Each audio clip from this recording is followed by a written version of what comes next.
The biggest thing for me is I have a Batman belt of things that make me feel good that are also good for me, okay? I'm like Batman. I pull this, ding, ding, ding, right? So you need to have an arsenal of things that make you feel good, that are good for you. And then at any given day, you can wake up and just choose.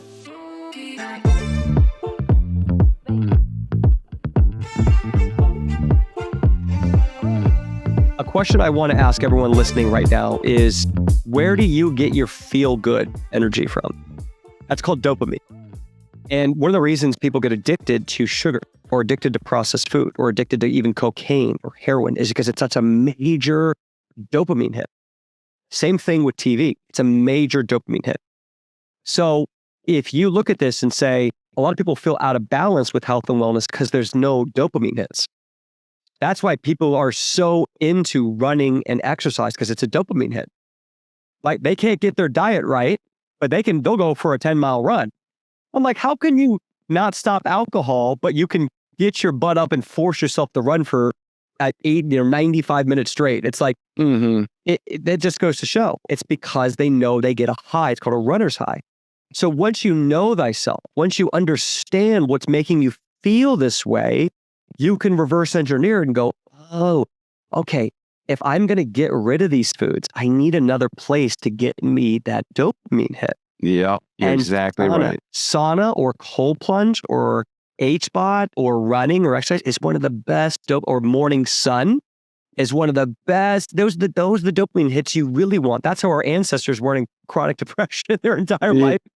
Because this is what they got these dopamine hits. They had to run for their food, right? They sweat and then they looked at the sun and they were grounding with their feet in the planet, right? Grounding it into the ground. And that's where they got it. And we're just out of balance and we're using fake things to give us those hits. Social media is a huge dopamine hit. Yeah. We get a lot of people that are recovering from alcoholism that will replace the dopamine hit that they would get from alcoholism with the sauna. All day. I see so many people who are recovering from really huge problem like alcoholism and avid workout, avid sauna, avid meditation, avid something, because they realize that the only way they're going to win is if they replace it.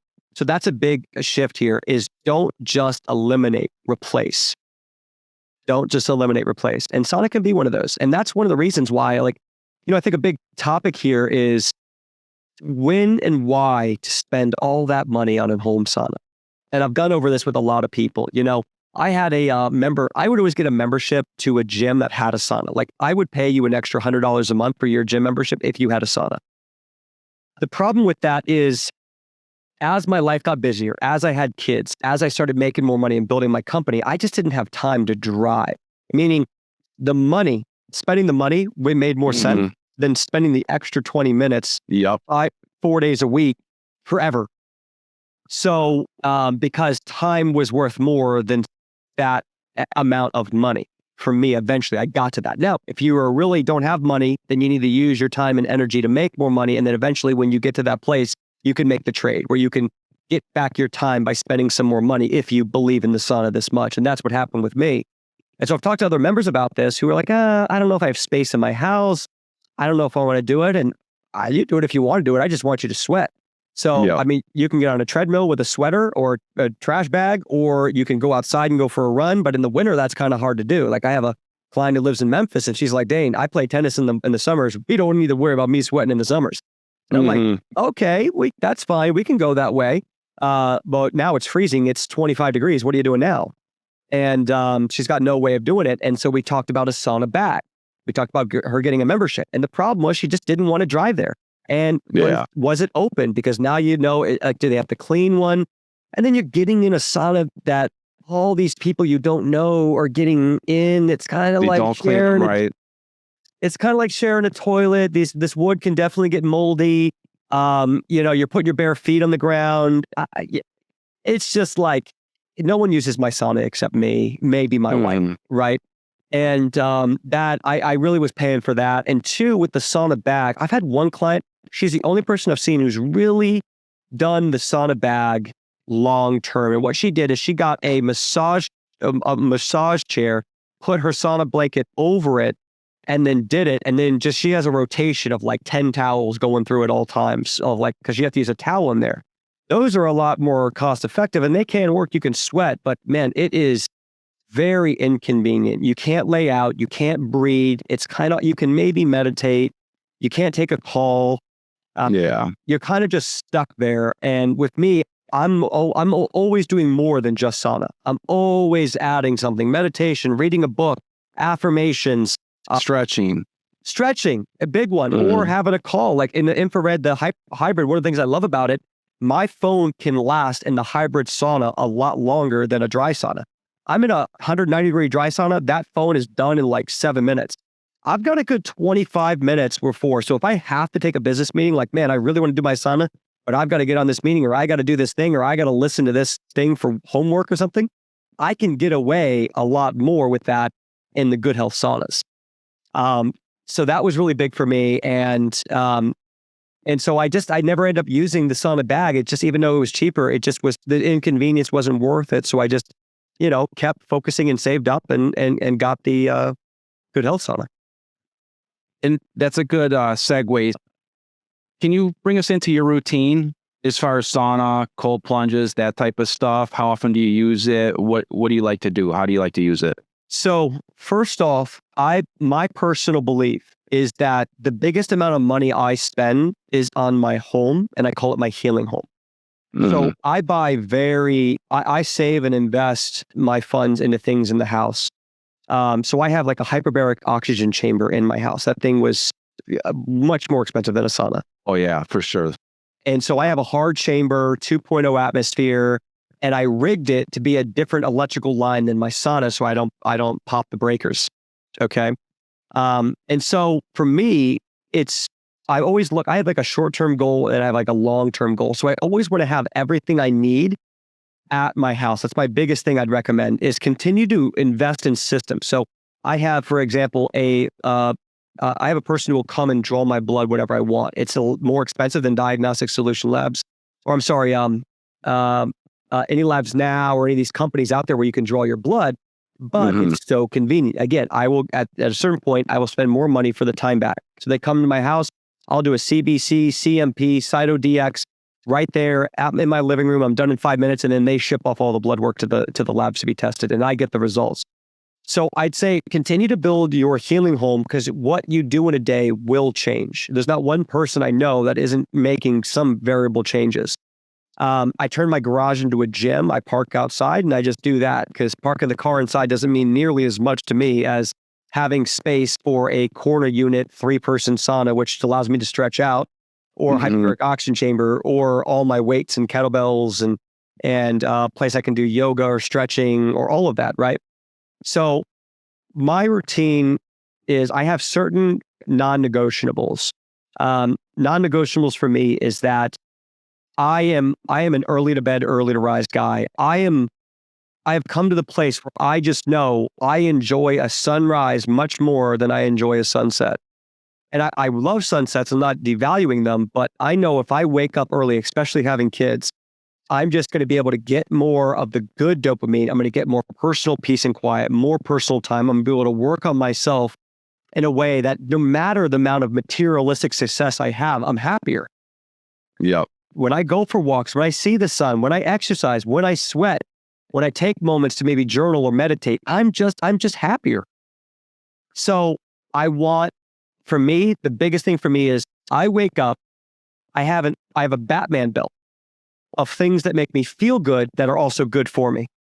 Okay. I'm like Batman. I pull this out, ding, ding, ding, right? So you need to have an arsenal of things that make you feel good, that are good for you. And then at any given day, you can wake up and just choose. Yep.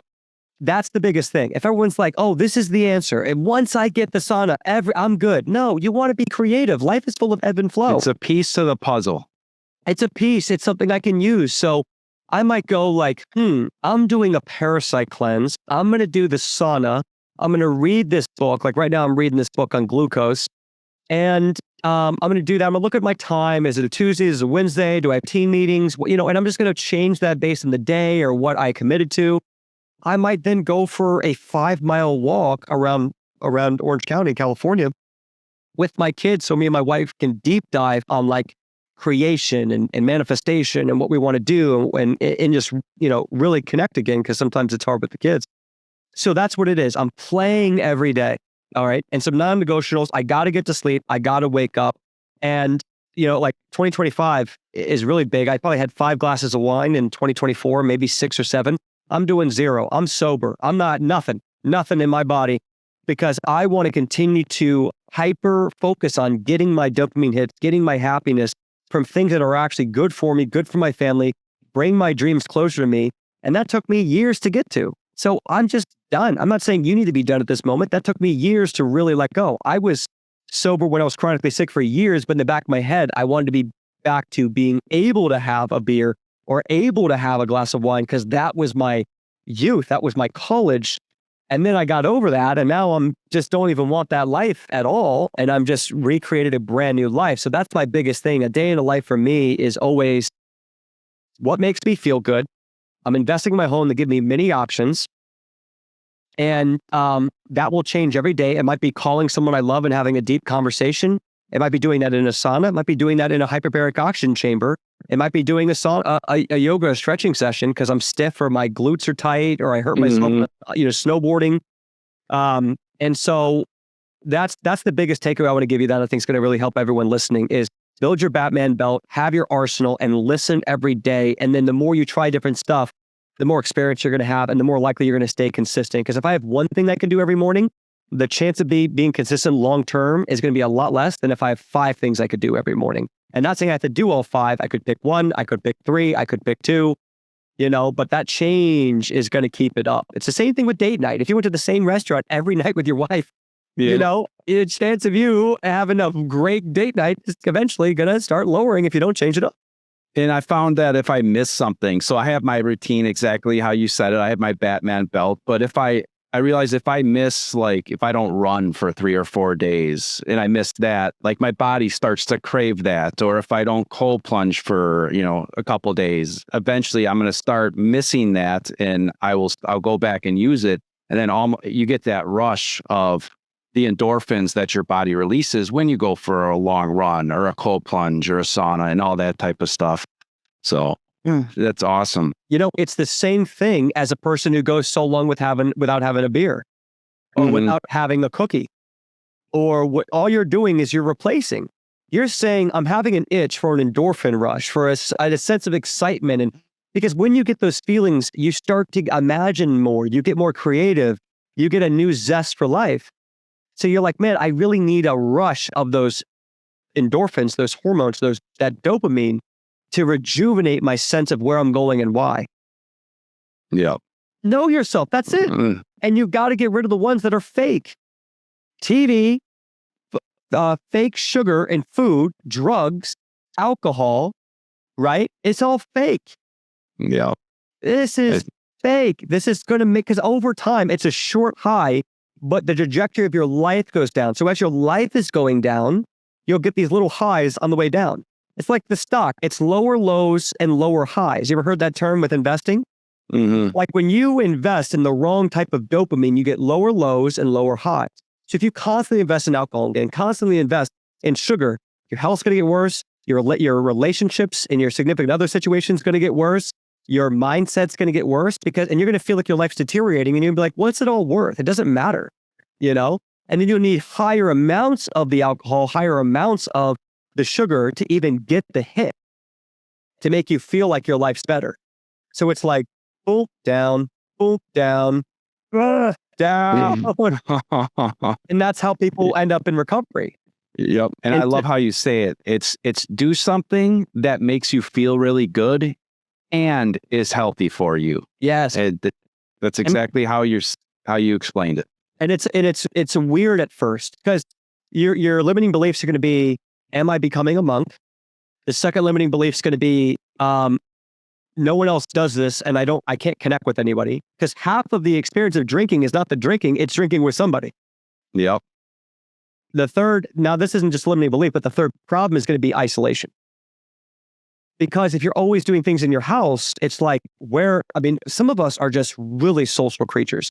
And I think that's how we got into the alcohol. That's how we got into the crap food, is because that's where we get the high of laughter and dance and social. Like that's when society told us it's okay to be this way. And I really value this.